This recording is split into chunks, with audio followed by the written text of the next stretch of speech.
There are some characters in the Amazing World of Gumball who showed up only a few times, stole our hearts, and then just vanished. Like, completely off the face of Elmore. Today, we're diving deep into what happened to the most forgotten Gumball characters, starting with a dinosaur who deserved so much more, Mr. Rex. Mr. Rex is, like his daughter, a Tyrannosaurus Rex.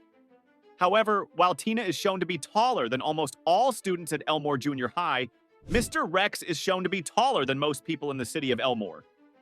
Mr. Rex made his first and only real appearance in The Quest.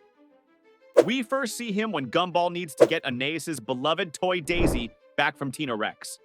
And to do it, he needs to get past her dad, Mr. Rex himself. The guy's so huge, he needs a special industrial-sized desk at parent-teacher night. In The Routine, it is revealed that he has a scar over his right eye. It is possible he blinded his eye in a fight with Nicole.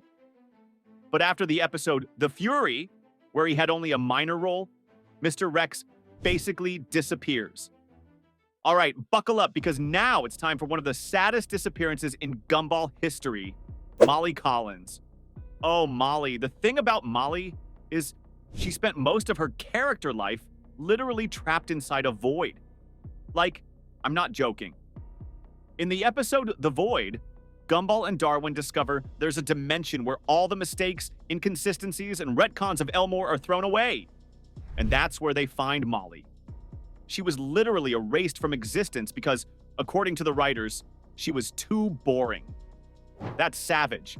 Molly does manage to escape at the end of the episode, but we never really see her again in a big role.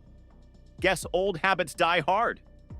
Speaking of habits, next up is a character that should have been locked up immediately. Evil Turtle. Evil Turtle first shows up in The Puppy. She was accidentally bought by Richard. He mistook her for a dog. Are you kidding me? At first, everyone thinks they've adopted a cute new pet. But plot twist, it's an evil mutant turtle who tries to destroy everything and everyone. Like, everything. Darwin's head, almost bitten clean off. Gumball's bed, total wreckage. The house, straight up war zone. And after all that chaos, Evil Turtle's just tossed outside like a bad takeout order. And somehow, he survives. There's a running gag that Evil Turtle keeps coming back in future episodes, lurking in the background, plotting his revenge. One snap away from taking Elmore down. But moving on, what happened to Rachel Wilson, Tobias's big sister and Darwin's second and former love interest? She was the cool older girl trope. Pink fur, sunglasses, the whole package. Remember the episode, The Party? Rachel was supposed to throw a party at her house, and Gumball and Darwin were desperate to get invited. And when they finally did, it was weird. They didn't fit in. Rachel didn't really want them there, and after that, Rachel practically ceases to exist. Why? The creators themselves disliked her, so she got soft, retired, left in the void with all the other forgotten cartoon characters. Poor Rachel. She could have been like Gumball's mentor and being fake cool or something. Imagine the chaos.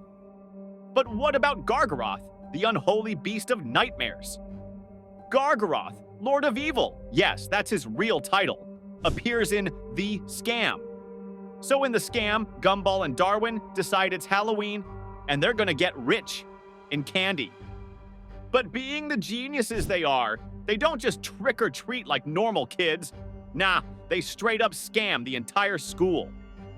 Gargaroth is the demon that shows up when the kids go a little too hard on the haunting scam. He's this massive, shadowy monster with glowing red eyes, all sharp teeth and endless hunger. Basically, if a Halloween nightmare and a candy craving had a horrifying baby, that's Gargaroth. At one point, Carrie even offers to marry Gargaroth to save everyone. Yes, it gets that weird. But Gumball and Darwin managed to stop the wedding at the last second by throwing one last hidden candy piece at him. And boom, Gargaroth explodes in a massive candy inferno. Rest in peace to the giant candy demon. Now, I can't talk about forgotten characters without mentioning one of the coolest ones ever, Juke. Juke is a literal walking boombox, a beat-dropping hip-hop speaking machine. He communicates entirely through beatboxing. The episode, The Party, showed him hanging around, spitting beats while everyone else spoke English. And honestly, he's iconic. The sad thing is, because he doesn't talk, the writers didn't find many ways to use him heavily in plots. Which is criminal, because the dude's whole vibe was legendary. You just know he's somewhere in Elmore, hosting underground rap battles and crushing souls one beat at a time. Juke deserved a full musical episode dedicated to him. Let's continue with the one and only Chris Morris. Chris Morris is the old, ugly school hamster, and I say that with love. In The Burden, Gumball and Darwin get assigned to take care of him. At first, they're disgusted, but by the end, Chris becomes their tiny best friend. He's wise, tough, and a low-key survivor. But then, plot twist, the Chris they were bonding with wasn't even the real one. It was some of Principal Brown's discarded hair. Yeah. Real Chris? He broke free and went full Rambo mode in the wild. Honestly, king behavior. And speaking of misunderstood legends, we can't forget Peter Pepperoni. Peter Pepperoni is literally a piece of pepperoni who goes to school and speaks nonsensical sentences that only he and his family can understand. His first and only major role is during the episode The Understanding. The video kicks off like a totally normal school day.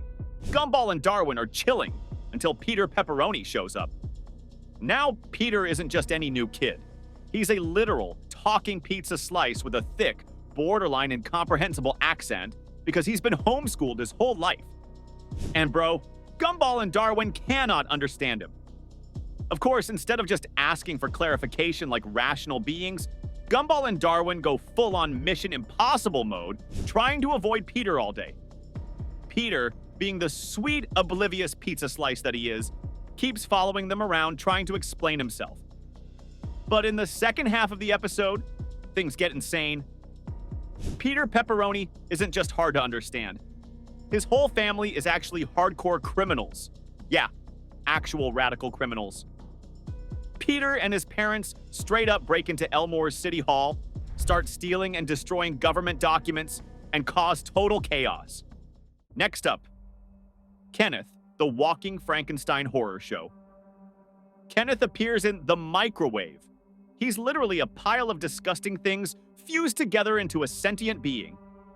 He seems to be a malicious and dangerous beast. The only thing he seems to enjoy is eating people, and once he manages to eat someone, he grows a little bit bigger. Although he is not seen anymore in the last seasons, he's probably still out there somewhere, starting a food revolution. Then we got Clare Cooper, the queen of perpetual sadness. Clare is that emo, ghostly-looking character who's constantly depressed. She first shows up in the episode The Others, and everything she says is just the worst-case scenario.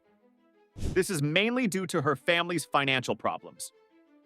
She refuses Gumball and Darwin's help. She does not believe that her life will have a happy ending. She's the type of character who would win a poetry contest by accident and still call it a pointless victory in a meaningless void. We needed more Clare content. Finally, Jodie Mallard. Jodie is a literal duck who is quite antisocial and nervous. She was first seen in the episode The Parasite. In this episode, Gumball and Darwin are just vibing through another weird day at school when Jodie, a quiet, shy, almost invisible girl, suddenly enters the life of Gumball's sister. At first, she's harmless. But it escalates fast. Jodie isn't just trying to be her friend, she's full-on latching onto her life. And the best part? Gumball and Darwin are too polite to say anything. Until they realize something way more terrifying. Jodie isn't just socially awkward, she's literally a parasite. She starts absorbing Anais' personality. Jodie isn't just a shy kid, she's the personification of toxic clinginess. She's lonely, but she doesn't know how to form healthy friendships. Instead, she parasitically invades Gumball, Darwin's, and Anais' friendships, trying to make herself fit in. Thanks for sticking around till the end. If you made it this far, you obviously care about Gumball lore as much as I do. So smash that subscribe button